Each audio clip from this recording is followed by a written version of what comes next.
Kolluru వెలుమలలో best flat కోసం చూస్తున్నారా? రాధే స్కైని ఎంచుకోండి.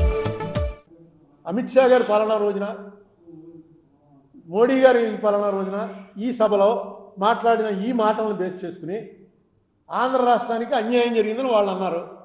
దాని మీద చర్చిద్దాం. డెఫినెట్గా ప్రధానమంత్రి, హోంమంత్రి అన్న తర్వాత ఖచ్చితంగా చర్చించి తీరాలి. మనం వాళ్ళని ఏమి తప్పట్లేదు, వాళ్ళు రెడీగా ఉన్నారు. అనేక సార్లు లోక్సభలో ఛాలెంజ్ చేశాడు అమిత్ షా, దాని మీద చర్చిద్దామా, రండి ఆంధ్రప్రదేశ్గా ఏం చేశారో మీరు చెప్తాను అని అనేక సార్లు అన్నాడు. ఎవడో నోటీస్ ఇవ్వాలి. ఆ నోటీస్ ఇచ్చిన వాళ్ళు కొంచెం పార్టీ నోటీస్ అనుకోండి, ఇప్పుడు లీడర్ ఆఫ్ ద పార్టీ ఇచ్చాడు అనుకోండి, డెఫినెట్గా దాని వాల్యూ వేరు. నాలాంటి వాడు ఒక సింగిల్ మెంబర్ ఇచ్చాడు అనుకోండి, దాని వాల్యూ వేరు, అది వెనక్కి వెళ్తుంది. ఎందుకంటే రోజు పార్లమెంట్ నడిచేదే 50 రోజులు 60 రోజులు నడుస్తుంది. అందులో ఇలాంటి షార్ట్ డిస్కషన్స్ ఉండేవే 10 ఎన్నో ఉంటాయి. ఆ 10 డిస్కషన్స్లో ఏది ప్రయారిటీ అన్నది చూసుకుంటారు. ఈవేళ తెలుగుదేశం పార్టీ ఇచ్చింది అంటే చేసి తీరాలి.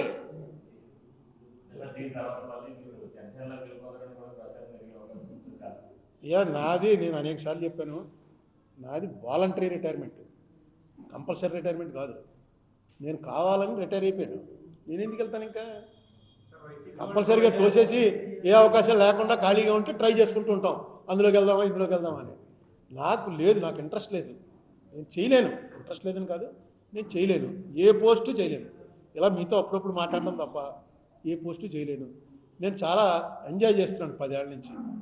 నా లైఫ్ చాలా బాగుంది, నా హెల్త్ బాగుంది, బీపీలు షుగర్లు అన్నీ కంట్రోల్లో ఉన్నాయి. నేను ఆ 10 ఏళ్ళు ఎంపీగా చేసిన టైంలో ఇంతగా లేను, ఇంత ఆనందంగా లేను. సరదాగా మేము కూడా చూసుకుంటూ ఉంటాం, ఏమైంది, ఓహో ఇవాళ ఈ పార్టీలో పెట్టారా అని.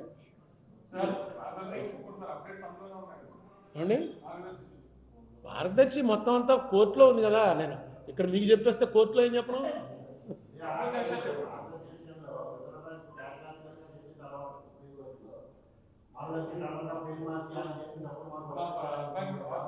అంటే ఇందులో ఒక చిన్న ఇదేంటంటే క్రిమినల్ కేసు ఇది రామోజీరావు గారి మీద ట్రయల్ కోర్టులో రాజశేఖర రెడ్డి గారు సీఎంగా ఉండగా కృష్ణంరాజు గారిని ఐపీఎస్ ఆఫీసర్ ఇచ్చిన కంప్లైంట్ క్రిమినల్ కంప్లైంట్. క్రిమినల్ కేసులో ఎలా ఉంటుందంటే ఆర్గ్యుమెంట్ అన్ని రకాల నుంచి కొడతారు. దాంట్లో ఒక భాగం ఇది. దీన్ని అతిపెద్ద ప్లేడరు, ఇండియాలో టాప్ 10 ప్లేడర్ వచ్చాడు, రోహతగి, ముకుల్ రోహతగి అన్నవాడు సిద్ధార్థ్ లోధరా కన్నా డబల్ ఛార్జ్ చేసేటువంటి ప్లేడరు. అతన్ని తీసుకొచ్చేటప్పటికి ఇది ఒక పెద్ద సెన్సేషన్ అయింది. కానీ యాక్చువల్గా క్రిమినల్ కేసులో ఆర్గ్యుమెంట్ చెప్పేవాళ్ళు అన్ని ఆర్గ్యుమెంట్లు చెప్పేస్తారు.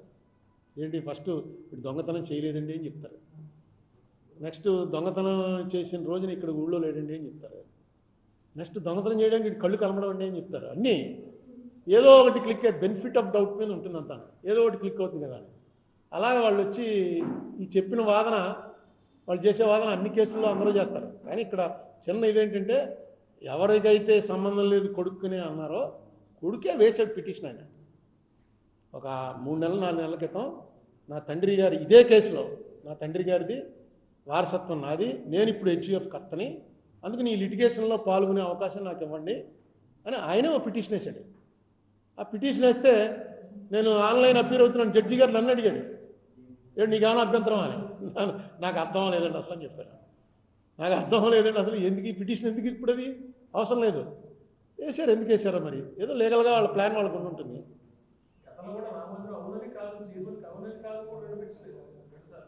నేను ఈ కేసులో నా పాత్ర ఏంటో నిజంగా నాకే తెలియదు.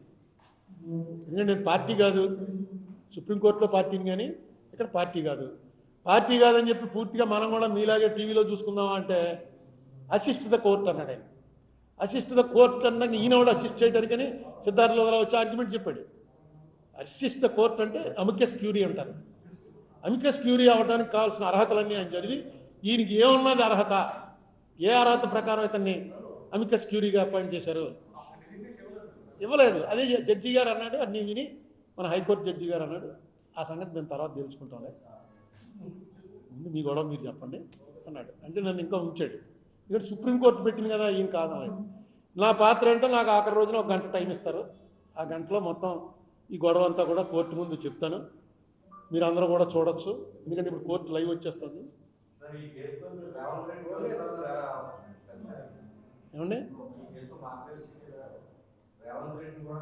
రేవంత్ రెడ్డిని కలిసి నేను అడగటానికి నా ఇదే చెప్తున్నాగా ఇప్పుడు నా స్థాయి ఏంటి, నా అర్హత ఏంటి అన్న దాని మీద చాలా కాన్ఫ్లిక్టింగ్గా వచ్చాయి.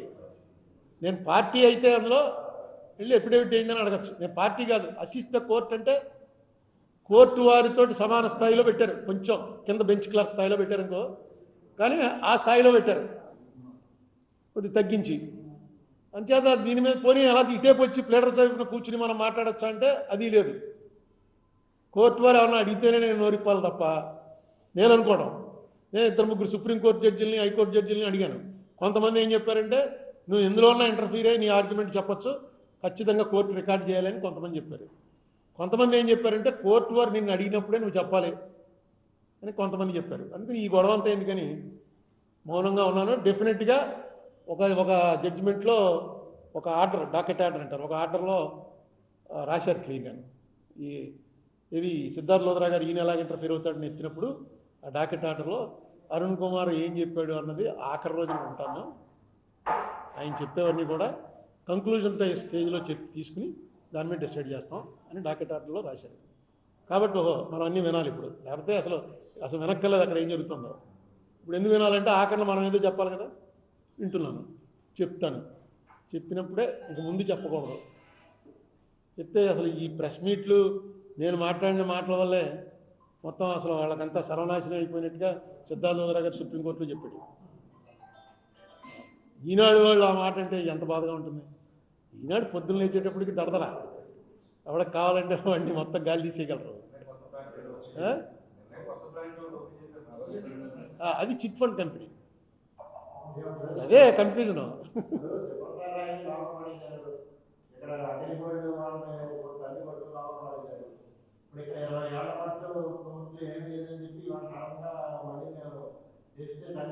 నేను అనేక సార్లు ఇక్కడ చెప్పాను, మళ్ళీ చెప్తున్నాను.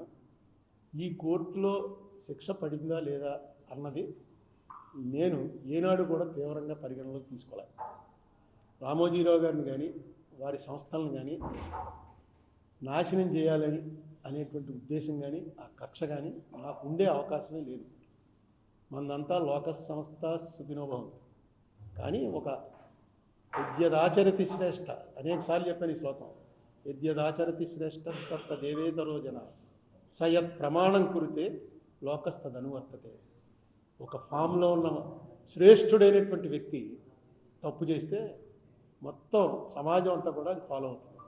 కృష్ణుడు అర్జునుడు చెప్తాడు, నీ యుద్ధంలోంచి నువ్వు పారిపోయావంటే ఓహో ఇది కరెక్ట్ అనమాటని రేపు నుంచి అందరూ పారిపోవటం మొదలెడతారు. నీకు పారిపోవాలని ఉన్నా సరే నువ్వు శ్రేష్ఠుడైనటువంటి వ్యక్తి కాబట్టి దెబ్బలాడవలసిందే. సుమన్ టీవీలో మీ పర్సనల్ అండ్ బిజినెస్ ప్రమోషన్స్ కోసం కింది నెంబర్కి కాంటాక్ట్ చేయండి.